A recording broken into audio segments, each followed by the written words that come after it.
안녕하세요. 루이스 클럽입니다. C.S. 루이스의 기적 읽기 68번째 영상입니다. 16장 새창조의 기적 9번째 파트 308페이지부터 계속 이어가 보도록 하겠습니다. 은유적 의미에서가 아니라면 그리스도가 하나님 우편에 계실 수 없다고 저는 생각하고 또 주장하는 바입니다. 그리고 그 영원한 말씀이신 삼위일체의 두 번째 위께서는 어떤 장소에 국한되어 본 적도 없다고 생각하며 또 주장하는 바입니다. 그분이 어떤 장소에 존재하는 것이 아니라 실은 모든 장소가 그분 안에 존재하는 것이기 때문입니다. 지난 영상을 마무리하면서 C.S. 루이스는 우리가 천국을 그리스도 안에서 하나님의 영원하신 생명과 연합하게 되는 것이라는 그런 의미적인 차원에서 접근을 한다면 그리스도의 승천에 관한 기록 역시 우리가 얼마든지 은유적인 의미로 접근을 할 수 있다는 것, 그것을 자신도 인정한다는 것으로 마무리를 했었는데요. 그런 단적인 예로 예수님의 승천에 관한 기록 중 특별히 마가가 예수님께서 하늘로 올려지셔서 하나님의 우편에 앉으셨다라는 그 마가복음의 끝에 나오는 그 기록 중 하나님의 우편에 앉으셨다라는 말의 의미를 우리가 은유적인 그런 의미가 아니고서는 달리 해석할 방법이 없다라고 지금 인정하는 것, 그것을 지적하는 것으로 이 부분을 시작하고 있습니다. 그러나 성경의 기록은 영화롭게 되신, 그러나 여전히 어떤 의미에서 육체를 가지신 그리스도께서 십자가 사건 이후로 약 6주가 지난 어느 날 어떤 다른 존재 양식 속으로 들어가셨다고 말합니다. 또 성경은 그분이 우리를 위해 장소를 예비하러 가셨다고 말하기도 합니다. 그분이 하나님의 오른편에 앉으셨다고 말하는 마가의 진술은 은유로 여겨야만 합니다. 마가 자신에게도 그것은 시편 110편에서 가져온 시적 표현이었습니다. 그러나 그리스도의 형체가 어느 날 하늘 위로 올라가 사라졌다는 진술의 경우는 그런 식으로 다룰 수 없습니다. 즉 C.S. 루이스 자신도 예수님의 승천에 관한 기록 중에서 분명히 우리가 은유적으로만 다뤄야 되는 그런 부분들이 있다는 것을 인정하지만 그래도 자기가 성경에 나오는 예수님의 승천에 관한 그 기록들을 정직하게 바라볼 때 절대로 은유적으로 다뤄질 수 없는 그런 부분이 있다는 것을 우리가 또 인정할 수밖에 없는 그런 면이 있다는 것을 부인할 수 없다고 이야기하는데요. 즉 성경의 기록에서는 예수님께서 부활하신 후에 한 6주 정도 지난 그런 어떤 역사적으로 정확한 그런 기록들을 근거로 전혀 다른 존재 양식 속으로 예수님이 옮겨가셨다라고 진술을 한다는 거죠. 요한복음에서는 그런 일이 있기 전에 미리 예수님께서 그렇게 옮겨가시는 이유가 우리가 있을 곳을 예비하러 가신다라고 그렇게 옮겨가셔야 되는, 승천하셔야 되는 그 목적에 대해서도 언급한 부분이 있다고 이야기하고요. 앞에서 얘기한 것처럼 마가가 그렇게 승천하신 후에 하나님의 우편에 앉으셨다라는 말은 분명히 시편 110편에 나오는 그 시적인 표현들을 근거로 은유적인 그 표현이라는 것을 우리가 충분히 이해할 수 있지만 올라가셨다라는 말, 또 사도행전에서도 거듭되어 나오는 상승하는 그런 모습으로 사라져 가셨다, 옮겨가셨다 라는 식의 그런 진술 자체는 우리가 은유적으로만 다룰 수 있는 그런 성질의 것이 아니다라는 것을 인정할 수밖에 없다. 즉 예수님의 승천에 관한 성경의 기록 중에서는 문자적인 의미로 우리가 다룰 수밖에 없는 그런 부분이 있다라는 것을 인정해야 된다라고 지금 주장하고 있습니다. 여기에서 우리를 곤혹해 하는 것은 단순히 그 진술 자체가 아니라 그 저자가 말하려고 했던 혹은 말하려고 했다고 우리가 생각하는 의미입니다. 여러 자연, 즉 여러 존재 수준이 존재하며 그것들은 서로 구별되면서도 서로 완전히 불연속적인 것이 아니라면 또 그리스도는 그 자연 중 하나에서 어느 다른 자연으로 옮겨가신 것이며 그분이 그렇게 이 자연에서 물러가신 것이 실은 그분이 그 다른 자연을 창조하신 일의 첫걸음이었다면 우리는 목격자들이 어떤 광경을 목격했을 것으로 기대해야 하는 것일까요? 지금 C.S. 루이스는 현대인들이 성경에 나오는 예수님의 승천에 관한 기록들을 보면서 굉장히 당혹스럽게 느낄 수밖에 없는 그 이유의 핵심을 다시 한번 정리해서 우리에게 짚어주려고 하고 있는데요. 많은 현대인들이 예수님의 승천에 관한 기록들을 보면서 우리가 당혹감을 느끼는 것은 은유적인 의미로 해석해야 할 수밖에 없는 그런 승천에 관한 기록들을 고대인들이 우리에게 굉장히 원시적인 문자적인 형태로 전해줌으로써 우리가 그것을 다루기 어렵게 만들어 버렸기 때문에 우리가 당혹감을 느낀다라고 생각하기 쉽지만 사실은 그렇지 않을 수 있다라는 것을 아주 반어법적으로 우리에게 지적해 주고 있는데요. 즉 앞에서 C.S. 루이스가 논증한 대로 만약에 정말로 자연이라는 것이 우리가 알고 있는 현재의 자연 이 모습만 있는 것이 아니라 그것보다 더 다른 형태의 자연이 층층이 쌓여져 있을 수 있고 또 예수님께서 지금 현재의 자연에서 다른 자연으로 정말로 옮겨가신 그런 일이 있었다면 또는 그렇게 옮겨가신 모습이 예수님께서 우리에게 말씀하셨던 약속하셨던 것처럼 우리가 있을 장소를 예비하시러 즉 새로운 자연을 창조하시러 옮겨가신 것이라면 그런 것들을 우리가 받아들이고 난 다음에는 그런 승천의 모습들을 신약성경의 저자들이 우리에게 어떻게 전달해 줄 수 있을까라고 한번 생각해 보라는 거죠. 어쩌면 지금 우리가 보고 있는 문자적인 형태로 우리에게 전달해 주는 그 모습만이 유일한 있는 그대로의 사실을 우리에게 전달해 주는 그런 모습이지 않은가라고 묻는 형식으로 반어법적으로 우리에게 질문을 하고 있습니다. 만약 그리스도가 순식간에 사라져버렸다고 말했다면 우리의 마음이 훨씬 편했을 것입니다. 지각할 수 있는 것과 지각할 수 없는 것 사이에 도려단 끈김이 있다는 것이 무슨 이음매 같은 것이 있다는 말보다 받아들이기에 훨씬 더 쉬웠을 것입니다.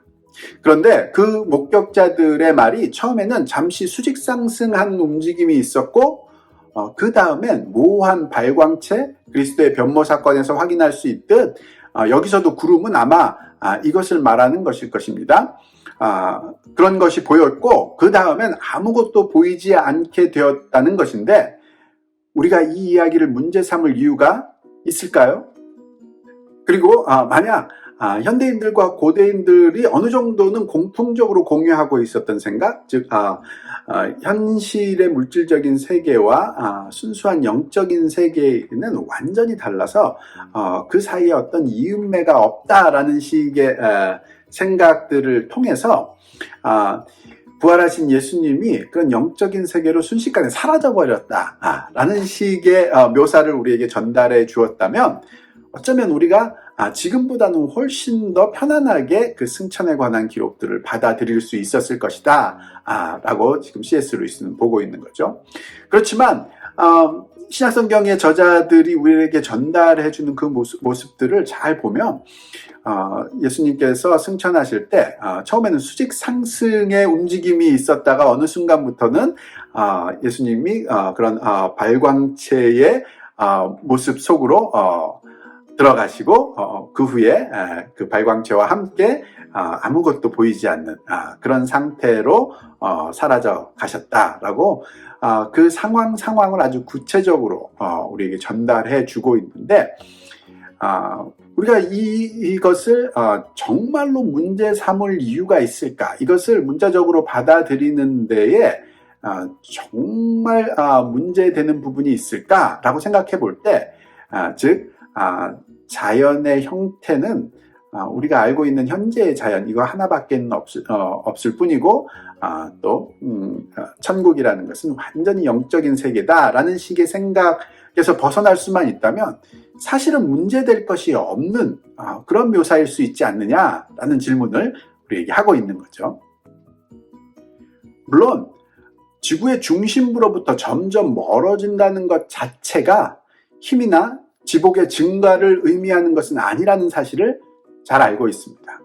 그러나 이것은 다만 그런 움직임이 그런 영적인 사건들과 연결되어 있지 않을 경우, 왜 그 경우에는 그 둘이 서로 무관한지를 설명해 주는 말일 뿐입니다. 물론 어떤 사람들이 이야기하는 것처럼 성경에서 묘사하고 있는 예수님의 승천의 모습, 즉 예수님께서 지구에서 점점 멀어져서 하늘 위로 올라가셨다라는 이 묘사가 옛날 고대인들이 일반적으로 갖고 있었던 지구 위에서 움직이는 운동하는 물체들보다 우주에서 운동하는 물체들이 훨씬 더 영적인 존재들이다 라는 이런 생각들을 반영해 주는 것이 아니다 라는 것을 잘 지적해 주고 그렇기 때문에 우리가 그 부분을 고려해야 된다라고 말하는 사람들이 있는데, 그렇다고 해서 그것이 성경 저자들이 우리에게 전달해주는 예수님의 승천에 관한 그 묘사를 우리가 있는 그대로 받아들이지 못하도록 하는 그런 요소는 아니다라는 거죠.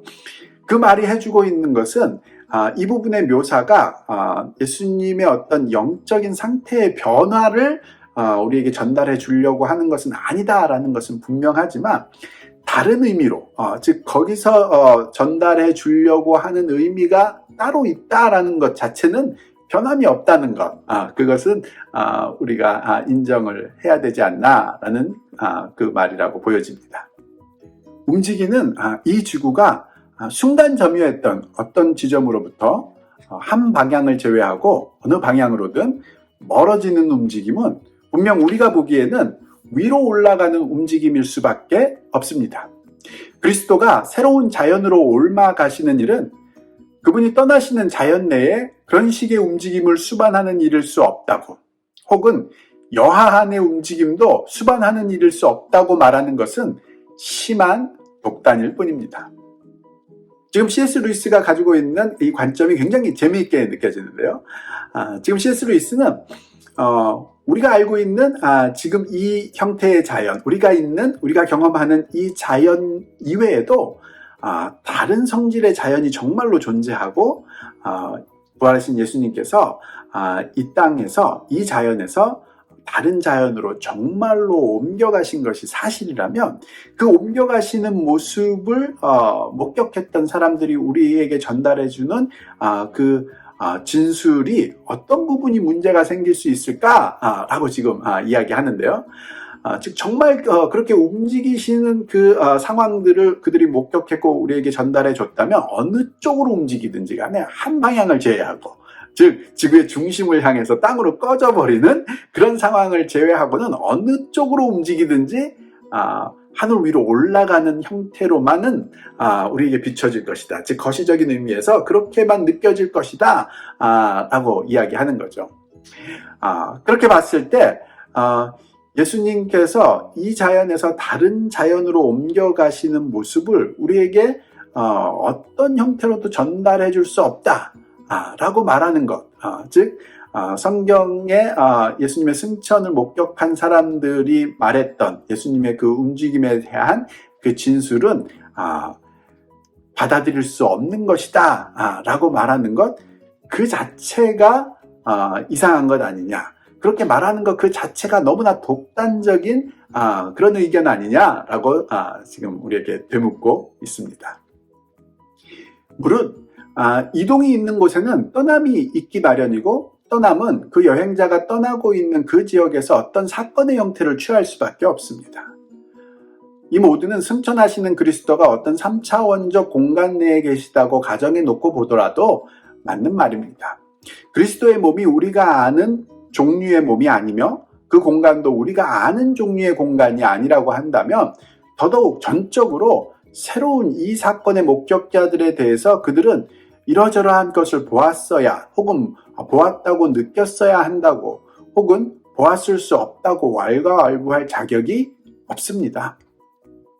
즉 예수님의 승천과 같이 어떤 떠남의 사건을 우리에게 묘사해 줄 때 듣는 사람 입장에서는 그 떠남은 항상 움직임을 수반하기 때문에 그 움직임의 형태가 어떠해야 된다라는 식으로 우리가 미리 단정해서 그것을 볼 필요가 없다는 거죠. 특별히 이런 예수님의 승천과 같은 사건, 즉 완전히 다른 종류의 몸을 가지고 완전히 다른 종류의 자연으로 옮겨가실 수 있다라는 그 상황까지 전제할 수 있는 이런 사건에 대해서는 우리가 그 떠남의 형태를 미리 파악할 수 있는 방법은 하나도 없다. 오히려 그것을 본 자들이 우리에게 전해주는 그 진술을 우리가 그대로 받아들이는 것, 거기에 사실은 문제가 없는 것 아니냐라는 것을 다시 강조하고 있다고 보여집니다. 물론 현재 우리가 아는 대로의 인간의 몸은 현재 우리가 아는 대로의 성간 우주 공간에 존재할 수 없습니다. 그러나 그 승천은 어떤 새로운 자연에 속하는 일입니다. 지금 우리는 다만 옛 자연과 새 자연 사이의 이음매가, 그 전이의 찰나가 목격자들에게 어떤 모습으로 보였는지에 대해 이야기하는 것일 뿐입니다. 그렇죠. 특별히 과학이 발달한 시대에 살고 있는 현대인들은 예수님이 문자적으로 지구로부터 하늘로 상승하셔서 어떤 우주 공간의 어떤 부분에 우리가 알고 있던 그런 몸으로 존재하고 계신다라는 것은 사실일 수 없다는 것을 잘 알고 있다는 거죠. 그래서 처음부터 끝까지 우리가 알고 있는 자연 내에서 수직으로 상승해서 우주공간 어디에 계신다라는 식의 그 이야기를 우리가 받아들여야 된다라는 뜻이 절대 아니라는 것, 그것을 지적해주고 있는데요.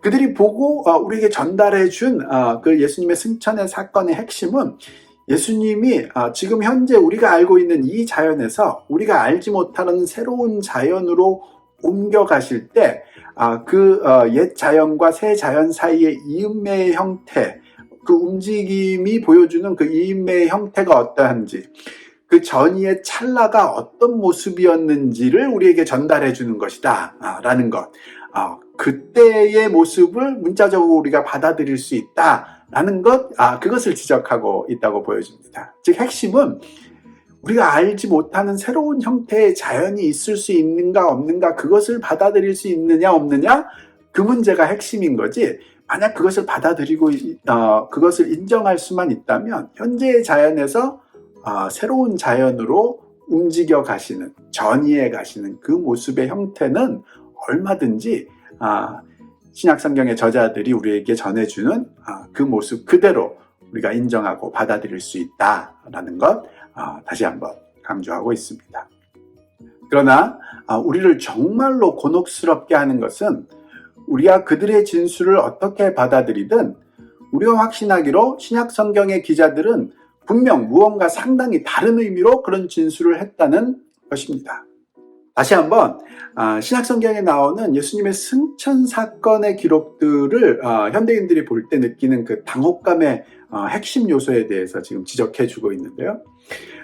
현대인들이 예수님의 승천 사건을 볼 때 느끼는 당혹감은 우리가 당연히 은유적이고 의미적으로 접근해야 되는 예수님의 승천 사건을 신약 성경의 저자들이 일종의 문자적인 그런 묘사로 우리에게 전달해 주기 때문에 현대인들이 굉장히 당혹스럽게 느끼는 것이 아니다라고 지금 강하게 주장을 합니다. 즉 현대인들이 승천 사건을 볼 때 느껴지는 그 당혹감의 핵심에는 사실 왜 신약 성경의 저자들이 그 승천 사건을 자신들이 눈으로 본 있는 그대로 문자적으로 우리에게 전달해 주고 있는지 그 의미, 그 의도가 너무나 분명하게 보여서 그런 것이다 라고 지금 재차 강조하고 있습니다. 이 부분, 즉 신약 성경의 저자들이 승천 사건을 통해서 우리에게 전달해 주려고 하는 그 의도가 무엇인지에 대해서는 다음 영상을 통해서 조금 더 깊이 나누어 보도록 하겠습니다.